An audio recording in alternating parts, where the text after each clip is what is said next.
Welcome everybody to the March meeting of Access Europe. Fellow MVP Maria Barnes is going to be doing what I'm thinking of as a follow-up session to my optimizing queries in Access last September, and today Maria is going to be optimizing queries in SQL Server.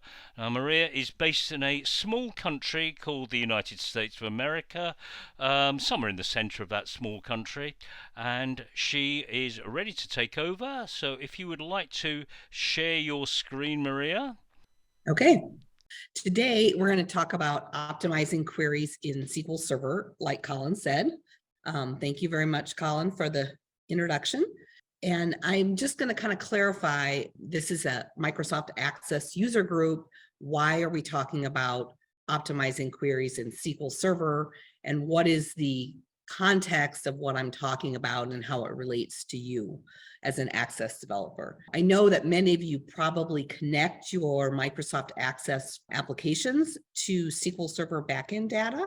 And if you do so, and you are using pass-through queries, stored calls to stored procedures that are in SQL Server, or ODBC type connections to, using ADO statements or whatever, select or update or other kinds of queries, hooking directly to SQL Server, doing the work on the SQL Server itself.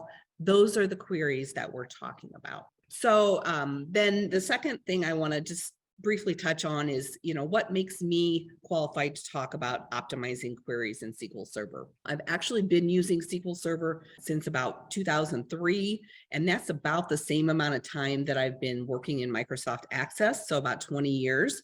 And when I started using SQL Server, I started using it with ASP front ends, so web-based front ends. And it wasn't actually until a couple of years later that I started to connect up Microsoft Access to a SQL Server backends.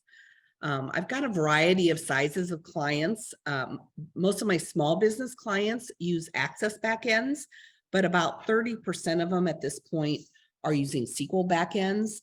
Those are the small business clients, and a lot of those are Azure backends. Even so, many of those are small databases, and they are primarily using Azure for other reasons, like the mobility that the cloud gives them and things like that. The larger business clients tend to have SQL as their backend much more often, unless they've got, just a small niche application for one department or something like that. Often those are on-site SQL servers, but there is kind of a trend over the past 3 to 5 years that a lot of companies are moving their data to Azure as opposed to having an on-premise SQL backend. The largest client that I have is in the healthcare industry, and the main table for the application I support for them is got somewhere in the order of 7 million rows. And then supporting tables have more than that because, they're supporting that main source of data.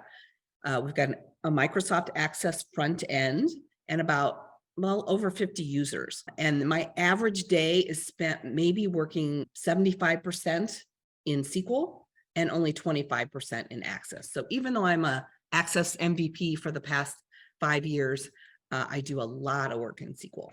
What we're going to talk about today, we're going to cover 6 different things, all about optimizing queries in SQL Server. We're going to cover the how to decide which SQL queries need to be optimized. We're going to cover how to use the activity monitor in SSMS. We're going to cover an introduction to the performance dashboard, and that's available with SQL Server Management Studio 17.2 and above. We're going to talk about query simplification basics. We're going to talk about displaying the estimated execution plan in SQL Server Management Studio. And we're going to talk briefly about the query store and what that is. Now, you might notice a little pattern here. All of the tools that I'm going to talk about today are available in SQL Server Management Studio, or SSMS. And that is a separate Microsoft tool to be used with SQL Server. You can hook it up to an on-premise SQL server, to a SQL Server Express on somebody's machine. You can hook it up to an Azure SQL instance. So it's flexible, and the versions for it are different than the versions for the actual SQL Server itself. Azure is kind of its own version. It's kind of like Microsoft 365. It's like always latest, up to date, and they put updates on there for you pretty much. The other SQL Server versions are like 2016, 2017, 2019, 2022. And then I believe the highest SSMS version that's out right now is like 19.0.1 or something like that. Today, I'm going to be showing you examples that are in a local SQL Server 2019 instance. And the SQL Server Management Studio version I have is something like 18.4 or something like that. In general, you should try to stay up to date with the most recent SQL Server Management Studio. And especially if you're using the later versions of SQL Server to get some of the newer capabilities in those later versions, you need later versions of the SQL Server Management Studio to access those other versions. So the first topic is how to decide when SQL queries need to be optimized. I broke this into 4 different buckets. 2 that are really the ones that you should most concentrate on, the 2 on the right and the left. Those that are consistently slow. You know, they take a long time, and almost every time you run them, they take a long time. The ones that are queries that majorly contribute to total execution time, if it's more than 5% of your total execution time for your application, then you want to make sure, or your process or whatever, you want to make sure that you would address that and try to optimize that. You might want to also look at the other 2 categories. The occasionally slow queries, you probably want to at least monitor them. You know, why are they occasionally slow? Are they getting more frequently slow, degrading in nature, that kind of thing. And then queries with red flags, those are those that return warnings or errors. And those are important, not really to optimize, but to address and look at, because they likely are not doing what you intend for them to be doing.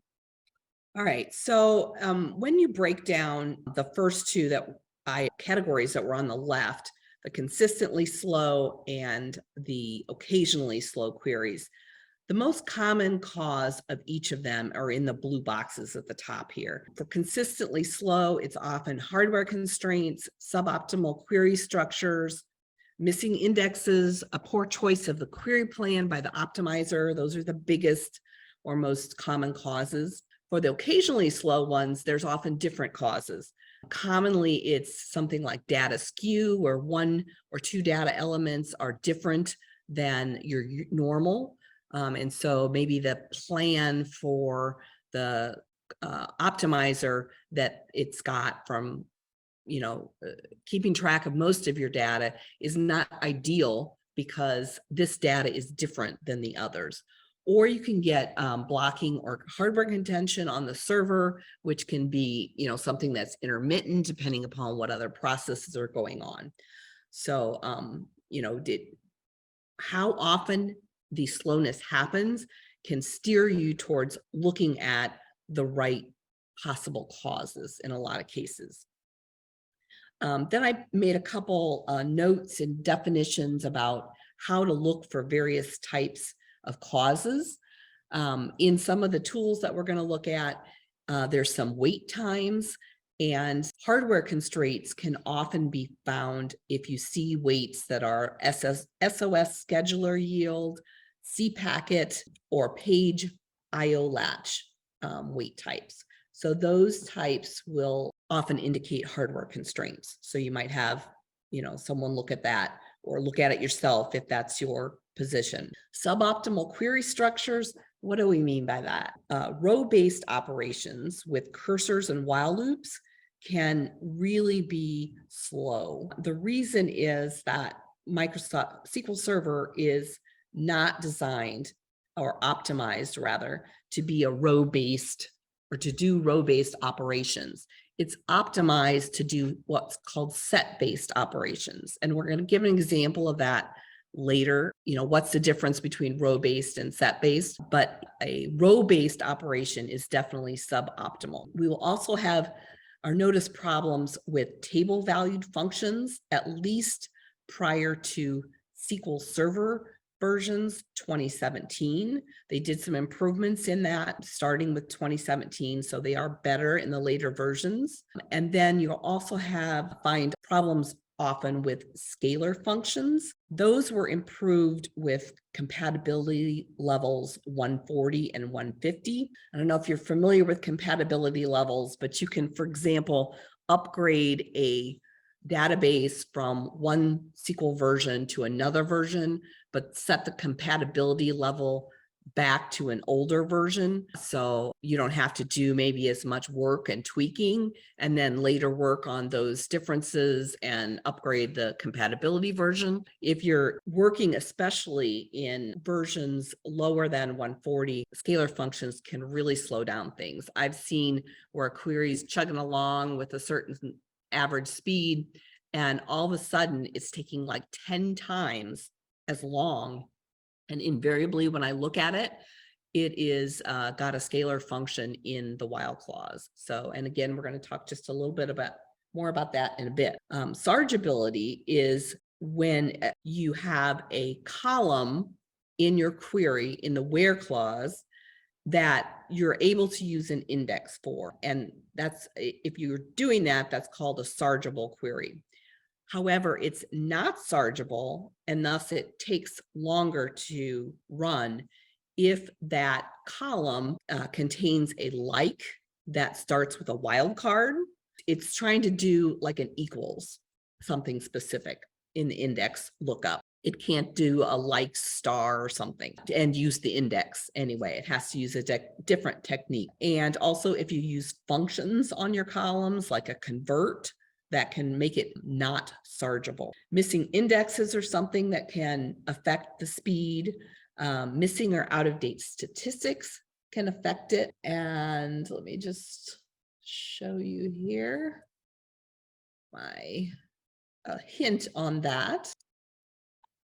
So statistics is something that SQL compiles, accumulates about your tables and how to go about accessing them and things like that. And periodically, or it keeps updating, or it periodically updates those statistics based on its query store.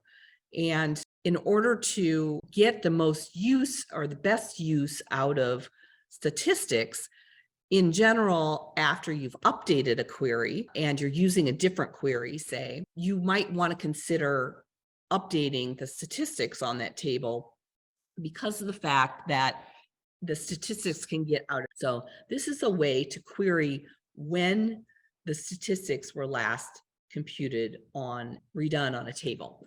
So I'm using SQL Server 2019 here, and I'm actually going to be using here today for a demo the AdventureWorks 2017 database, which I'll have a download link to in my slide. But this function here, table function, you pass it the object, you can do the object ID and then the name of your schema and table. And you run that and you get, I got to go to my master database, sorry, or my AdventureWorks.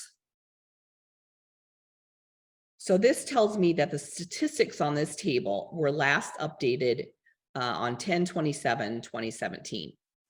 So that's a good way to get the statistics to get an idea of when statistics were last updated on your table. There's also different optimizer choices if it has more than one query plan in its store. And if you want, you can use something called a query hint in certain cases to cause it to use one or the other of the plans. I really don't use that, but that is available. And then also, particularly if you get the data skew case, you might have a case of what's called parameter sniffing. And I'm going to talk about a lot of different things today and not a lot of detail about some of those things. So, but I'm hoping that putting some of these terms up here will, and the cases that you might suspect them will at least give you enough information that you can take that term and Google it and try to find out more about it and how to deal with that. There are various ways to prevent parameter sniffing, which is basically trying to say, I am not necessarily using the same parameter to my stored procedure as I use every time. Let's look at this from fresh. So it's kind of trying to update the optimization. All right, the next thing we're going to talk about is how to use the activity monitor in SSMS. And this text here on the right in the white is some basic information about it.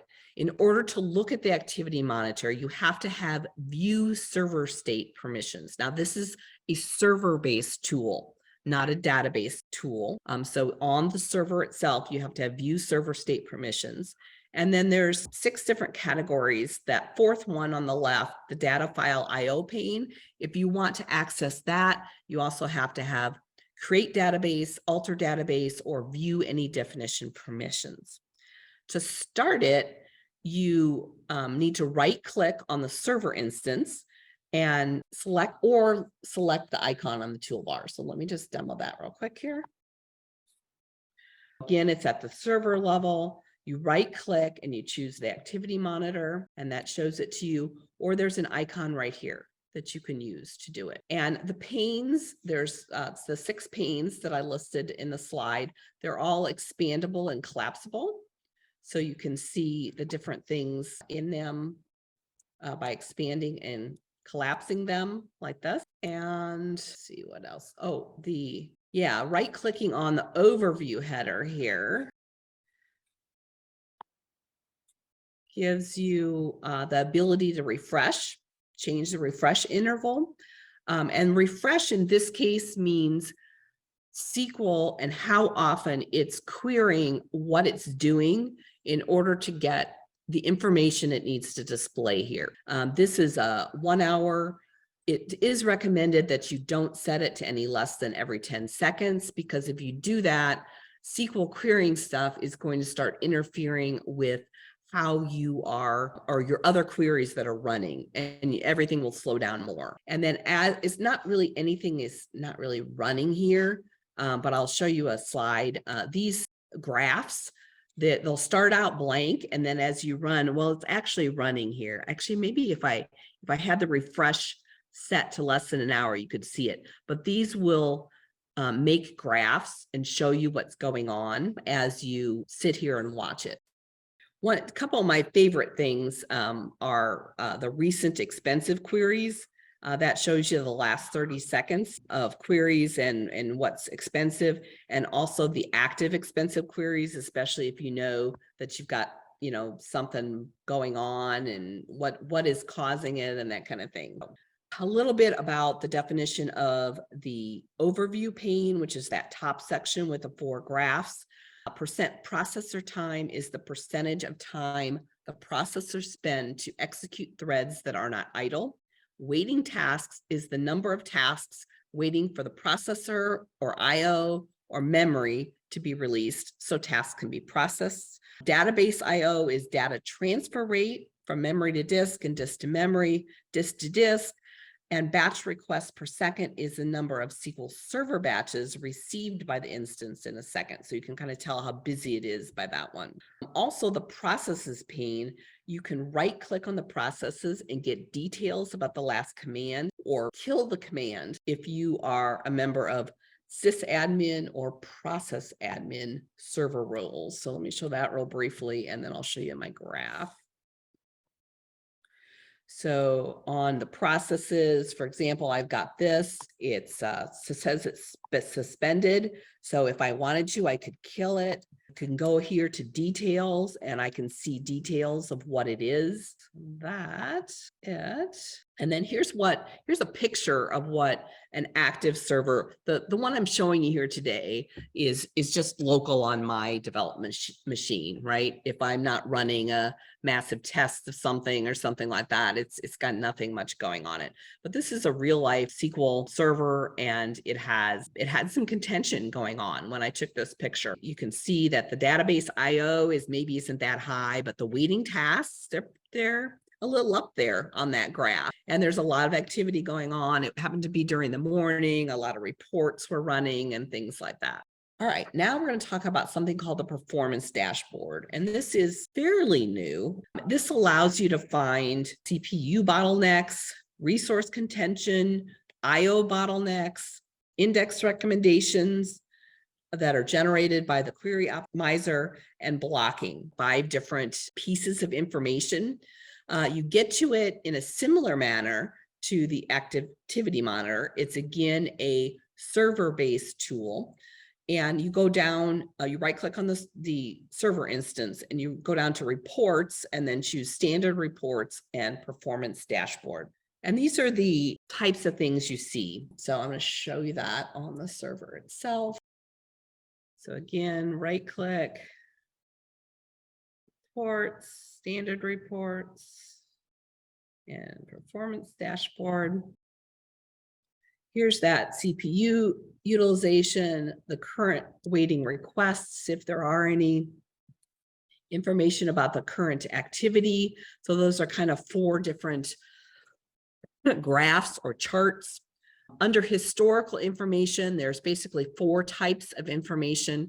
There's weights, latches, IO stats, and then different groupings of expensive queries by 6 different groups. So you can, choose which one you want and get information about that. I find these a little hard to use because they'll actually show the entire text of the queries. And if you've got a sort of procedure or something, it can be kind of lengthy and it's hard to scroll through, but in some cases it can be useful. And then under miscellaneous, you can get active traces, active event sessions, and databases. And then also, if you have them, which this AdventureWorks doesn't have, but if there are missing index recommendations, that will be another link under here. And I really love that. That will give you kind of an Excel spreadsheet grid here in SQL Server Management Studio.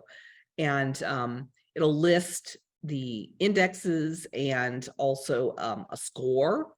And Microsoft actually recommends that those with a score of 100,000 or greater be the first ones that you evaluate for creating missing indexes. Those have the highest anticipated improvement potential for your queries. One thing about missing indexes, it's something that you shouldn't blanket create just because SQL Server recommends that you do so. The indexes that you have on a table, they do take time to implement or to keep up to date. If you insert, update, if you delete, any of those activities require not only your table to be updated, but any of the indexes attached to it.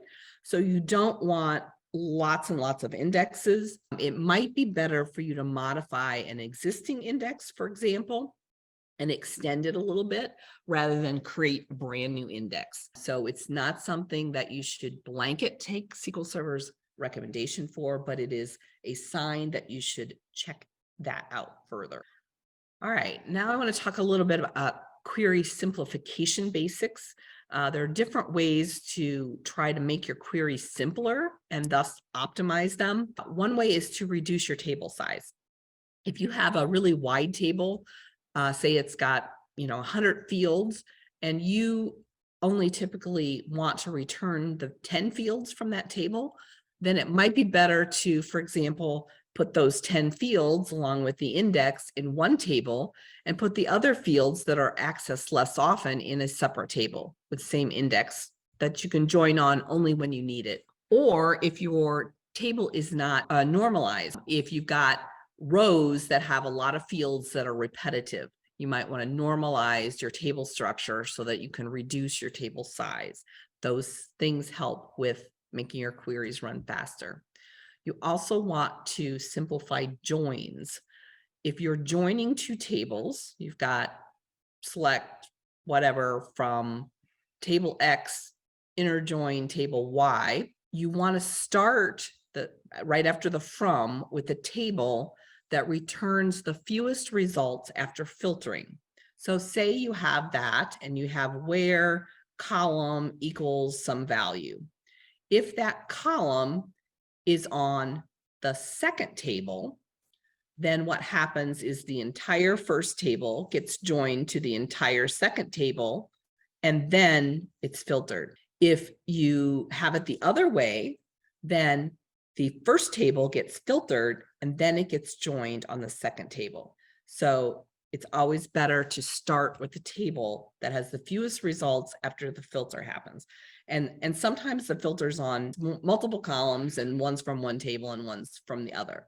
This is just a guideline. SQL also recommends that you use select fields separated by commas from the table instead of select star from the table.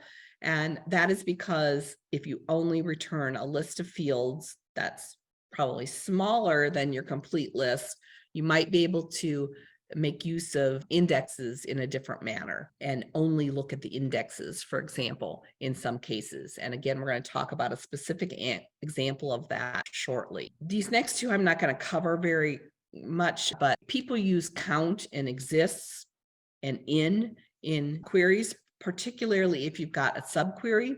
And as a rule, you should use exists instead of count if you're only counting to greater than 0, because exists stops as soon as it finds something, so it's faster.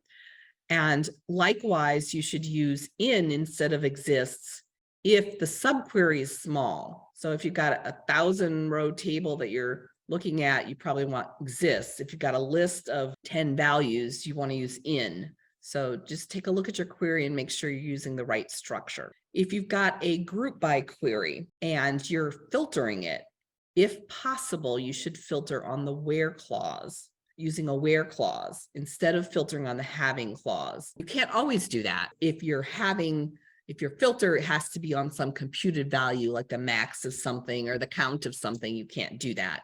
But if you are able to filter on your where clause, then what happens is you take your bigger table, you filter it down to what your where clause is telling you, then the grouping is done after the fact. So a lot less data is processed than the other direction. If you do it on the having, it takes the whole table, it does the grouping, and then it filters at the end. So where is a lot cheaper than having. You might want to consider creating indexes, either clustered or non-clustered, to optimize your queries, particularly if SQL says it's missing index. You want to try to avoid loops if you can use bulk, insert, or update. And here's where we're going to talk about that real quick. In this case, I am going to run this. And what we want to do is, let's say the task is, this is a product list price history table. We want this shows us where end date is null. So this shows us only the prices that are still active. And let's say I'm at the end of the year, I'm back in December 2022. And my manager says, at the end of December, we're going to stop these prices. And I need you to set up prices for all of these 195 rows starting January 1st, 2023. And I want a 10% increase across the board. How do you do that? I don't know how many programmers I've seen create a while loop or create a cursor. Sometimes those loops even take the whole data set and put the filter inside the loop someplace. Not a great idea. That would be a row-based operation where you would be taking one ID at a time and you would be doing things with it. Instead, it is super easy once you figure out, kind of the syntax and the format to get something more like this. It does two statements, and they're both set-based statements. So I'm filtering still on end date is null, and I am taking the product ID, the new start date, and null end date. I'm incrementing the current price by 10% by multiplying here, and then this is a modified date. So I do one insert statement here, and then I do one update statement. And here I added an extra filter where the start date is also, because I don't want to update those that I just added in the first one. So anyway, it's super easy to do once you figure out what you're doing, and much, much better query technique. Now we're going to talk about displaying the estimated execution plan in SSMS. You can get estimated or you can get actual execution plans. And you might think, what's the difference? Especially if there is multiple execution plans stored in SQL Server, it can choose to use different ones at different times. And so when you're estimating it, you might not have exactly the same criteria as SQL Server actually ends up deciding to use. Most of the time they're the same, or many times they're the same. This same kind of analysis can be done with some other tools. Azure Data Studio has some tools. SQL Server Profile, you can do the same kind of thing. You can use extended events. You can use dynamic management views. And then there's also a fair number of third-party tools where you can do something like what SSMS can do, and maybe even more in some instances. But I really like the estimated execution plan, at least for basics. And while I'm on that topic of other ways to do things, I didn't talk much about Azure, but Azure has a whole web base. In spite of the fact that you can use SSMS with Azure, although you can't do everything that you can do in Azure from SSMS, and you can't do everything that you can do from SSMS with a SQL Server instance, Azure has some cool other tools. It even has these that I'm showing you today are server-based or database related. And it even has some whole where you can have all of your servers in a group be monitored and in certain monitors. So it has some pretty cool stuff if you've got a big set of servers for some kind of application or set of application. Anyway, the execution plan can be displayed in 3 ways. It can be displayed graphically, in XML, or in text. So the estimated execution plan is right here. We'll give you the estimated execution plan. For the actual execution plan, that's this one right here. It's the same icon, but without that little filter kind of thing in the bottom right corner. This is a toggle. So you toggle it on, the blue highlights around it, and then you run, and that's the actual execution plan here. Both of those are in a graphical format. You can get the XML format by right-clicking on it and showing plan XML like this. You can get it in text format. I'm going to go back to the estimated here by setting the statistics profile to on. There's probably other ways to get text as well as this, but and when you do that, you get, oops, did I do that? Yes. Maybe I need to do this one instead. Sorry. Got to click on the right thing here. Below the query results itself, you get a text-based plan. Let's see. I'm going to go back to the slide a minute so I can show you. The way to read the graphical plan is in general right to left and then top to bottom. So you see here that it goes all the way over to the right of this picture. This is not the same query I just ran or the execution plan you just saw, but it shows a good order. You started over here, they've marked this block 1, then you start second, you go to this section, you'd actually execute this and then that, then the third section where you go again from right to left, then this would be fourth, etc. So anyway, let's see. Starts with more detailed steps. And as you move further to the left, you see joins. You should pay attention to the types of objects. These are different objects here. And these are all nested loops, sorry. But there's different types of objects. And there's also a different cost percentage. This is not a full query plan picture, because I think there's only one in here that has a cost of 1%. Your total percentage will add up to be 100%. So there's more off to the left of this one. And then you can right click on the plan and you can display the actual execution plan. So that's sometimes helpful as well. Here's a little bit of a definition of the terms and the types of objects that are kind of most common. I probably don't have them all listed. A couple to point out here. I don't want to spend too much time because I don't want to take too long here today. But for instance, an index scan is the entire index that you're reading, and an index seek is the B tree traversal, so it's a lot quicker. The table scan reads all rows and columns in the table. It's also called a full table scan, and it's really expensive. And let's see, the sort is an order situation. If you don't need to order, then don't order because it does take time. If you need to order, by all means, then do. A couple things that I think are the things that I most often look for. And, I may not be a optimization expert here. I'm sure I'm not an optimization expert, but these are the things that I find most often when I'm doing it that, really speed up my queries. If the SQL Server says there's a missing index. So I don't know. I show that on mine here. This one. It tells me there's a missing index. So see, it's in green, tells me the impact. Notice the cost is 100% here to do the index lookup.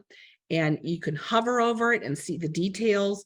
You can right click on it and you can show the missing index details. And that shows you have to put your own name in here and uncomment this to actually be able to run it. And again, don't blanket do what it suggests. Analyze your table and what other indexes are there. You might want to modify an existing index instead of adding a new one, but I find this missing index hint to be super helpful. You can also take a look. If you see a table scan, you should try to avoid that by adding an index, updating your query design, because that table scans are those hugely expensive operations. And then you can even get optimization through seeing key lookups and adjusting those. And I've kind of highlighted here the different things that you can find in different areas of the key lookups. And I'm going to put SQL Server in front of this so that you're not going to be able to see both of them, but I'll cover them both. And hopefully these notes here will give you reference to remember and look for yourself as you're trying to do this yourself. Okay, so in the case of this one, I'm going to go back to estimated here. Notice that it's actually got all three of the queries here, 1, 2, and 3. I'm going to comment those out and run this one more time so that I don't get that extra analysis. I don't care about that. That was for the text example on the production execute. So I want tried here. Okay, I've just got this one query. So I have a key lookup here. And when I hover over that, you can see different things. The fields that you are using in your query are in the seek predicates section on the bottom. It lists the, I'm sorry. The predicate section is where the index that you're using. You're looking up the modified date. And then the index you're using is in seek predicates, sorry. You can remove the need for a key lookup if you add what's called a covering index that includes all of the fields in your output list. And your output list is there towards the bottom in the middle where it says carrier tracking number, order quantity, those fields. And you can further improve it by adding any items in your where section to the top section of an index, not the include section. So in this query, which is relatively simple here, drag down so you can see, it's filtering on modified date and product ID. It's returning both of those and then 3 other fields, unit price, order quantity, and carrier tracking ID. Sales order ID is the index of the table. So that doesn't really count. It's going to be in all of the indexes because that's what tells you to go back to the proper row of the table. And here we have an example of an index to add to this. So I'm going to do 2 things. The modified date is already being used in the key lookup from what we saw here on the bottom, but the product ID is not able to be used because there's no index for that. So I'm going to add a new index. I'm calling it sales order ID, product ID, modified date, because it's using both of those. And in the index, the existing index just has, for the modified date, just has modified date in this top section. I'm going to add the product ID as well. And then in this include statement, I'm going to add the other 3 fields that I want to bring back from that index. They're not indexed in a way that you can do where clauses on them, but when you find these in the index, it also returns these. So what this will do is allow this operation to be improved so that I don't have to do this key lookup that costs 99%. So let's take a look and watch that. All right, now it's been added. And now I'm going to run the execution plan again. And look how much simpler this is. All I do is now is an index seek. And in both cases, this was really a quick example, but if you've got a larger table, you can see down here how long it took to run your query, and you should be able to see improvements in that from using a technique like this. All right, and then the last thing I want to talk about is the query store. It collects plans for DML statements like select, insert, update, delete, merge, or bulk insert. It doesn't collect data for natively compiled stored procedures by default. However, you can turn on those using that option that's listed here. It's available with SQL Server 2016 and later, and it's actually a database instead of a server-based tool. It's enabled by default for any new Azure SQL databases and Azure SQL managed instances, and for SQL Server 2022. It's not enabled by default for SQL Server 2016, 17, or 19, but you can turn it on using a command like this, an alter database, set the query store on, and it recommends you do wait stats capture mode equals on. That's optional, just depends upon what you do for that. But if you use that, these are the 7 things that you can see in here. I really like regressed queries because that will show you those that, maybe ran a lot faster last week than they're running this week. So what's the cause of that? I like overall resource consumption or top resource consuming queries. Those are both great. If you're having problems with blocking or something like that, the weight statistics can be useful. I use the others less often, but let me just show you real quick what that looks like again. So if you have it enabled, when you expand your database, you will see query store below programmability. And then you just open it up and you right click and you take a look at, what it says and that kind of stuff. And it gives you information about the plan and that kind of thing. And I think you can click on it and get more info. And then if you are using that alter database command to turn it on, then you want to make sure that after you do that, you right click and do a refresh so that you can see that option. That is all I have. Yep, I left you with a few resources, some places that you can find more information about some of these tools, a link to load the AdventureWorks 2017 database so that you could try some of this stuff and play with it yourself if you'd like. And my contact information is on the left. So that's it. I'll open it up for questions. Sorry for running a couple minutes over here. Maria, thank you ever so much. That was brilliant. There were, until I think everyone was watching so intently, that there's been no questions within the help at all, within the chat at all. I've got a couple of things before I ask other people. If you want to ask any questions in a second, please turn on your microphone and I'll come to you soon. How many, if any, of these features that you showed are not in the Express version? For example, I've never used Query Store, and I don't know how to turn it on. I shall see what I can. Do you know if any of these are missing? I was able to use it with Express. Yeah, it does depend. You have to have 2016 or above, but you should be able to use it with Express. Right. I have got 2016 or above. Can't remember which version, but I will check. check. So try turning that on. It's not on by default. Right. I will look into, I mean, the one I always struggle with, I got it working in the past, is database diagrams. I cannot remember how to get them working, but you didn't show them today anyway, so. No. Right. And I was going to ask about a good book, but I think you've covered that question with the various The links that you've got resources. there. Yeah, that's brilliant. Right. Has anyone got any questions that they would like to ask Maria or comments they would Well, like to I do? noticed a comment by Crystal here, which I think that's important to note that some of the things I talked about today, especially things like some of the query basics, those kind of things or practices can be useful in a Microsoft Access query as well. It makes you realize, though, how weak the Access execution plan tests are by comparison. They're better than nothing. Klaus has asked, and I've never heard of this, about the free SQL Sentry plan explorer tool. I know, struggling to say it. SQL Sentry plan, not entry plan, Sentry plan. I have not used that, Klaus. Are you familiar and you want to talk about it a little bit? Would you like to unmute yourself, Klaus?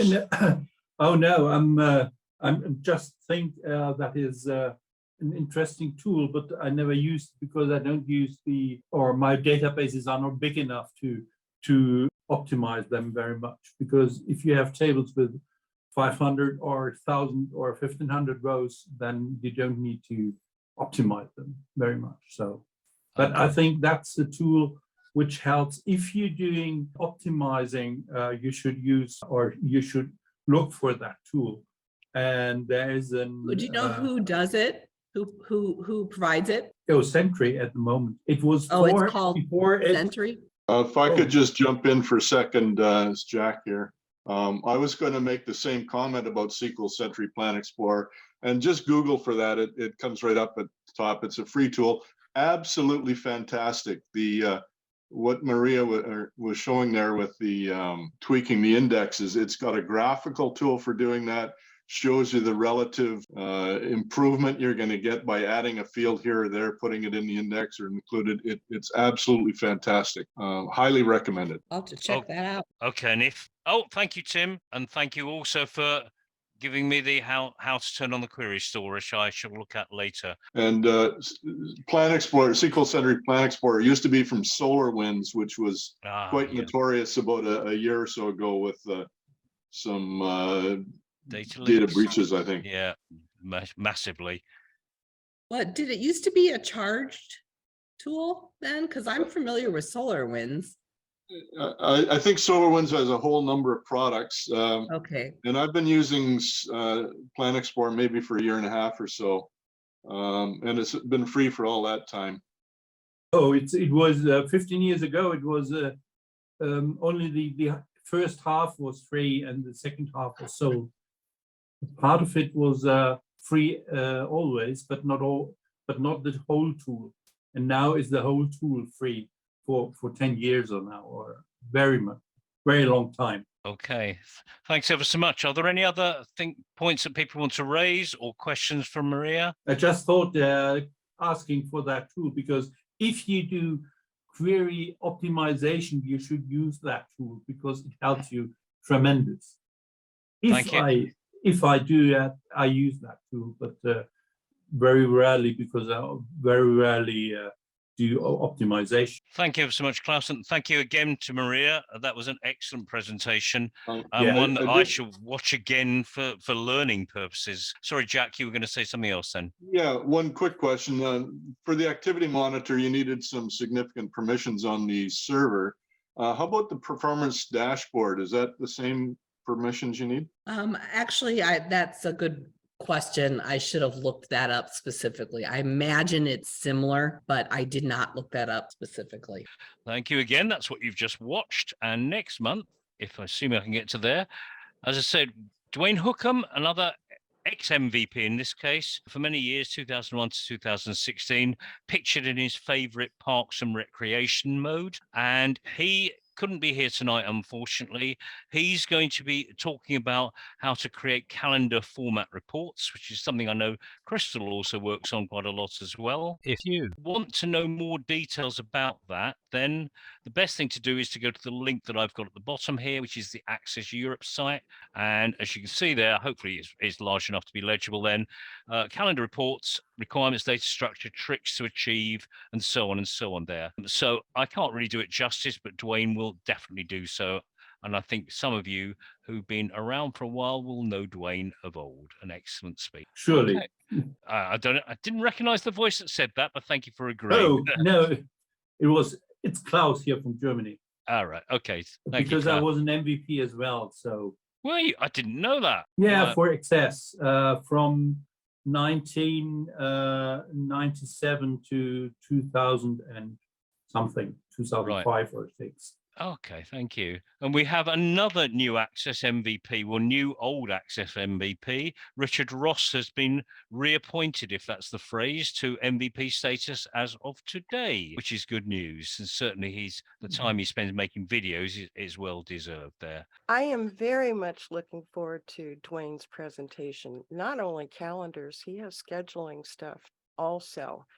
And cool news about Richard. He's got some great training. And Maria, just amazing presentation. Thanks so much. You did a wonderful job. Thank you, Crystal. I agree. And your voice held out, which was a blessing for you, I'm sure. And certainly well done for arranging to fight your cold that was coming on there. So Yeah, thanks for the good thoughts earlier in the week. Yeah. Next month, I highlighted it so I wouldn't forget to say, the UK and America will have gone to summertime or daylight savings time. So we'll be on UTC +1 by then. If you are in Europe or America, it won't make any difference. It will still be the same comparative time. But if there's anyone here from a non-daylight savings country, then your time will be 1 hour different from now. But I can't work out whether it's earlier or later. You'll have to look that up on a World Time Buddy or similar. Okay, I'll see you all next month. Thank you for watching.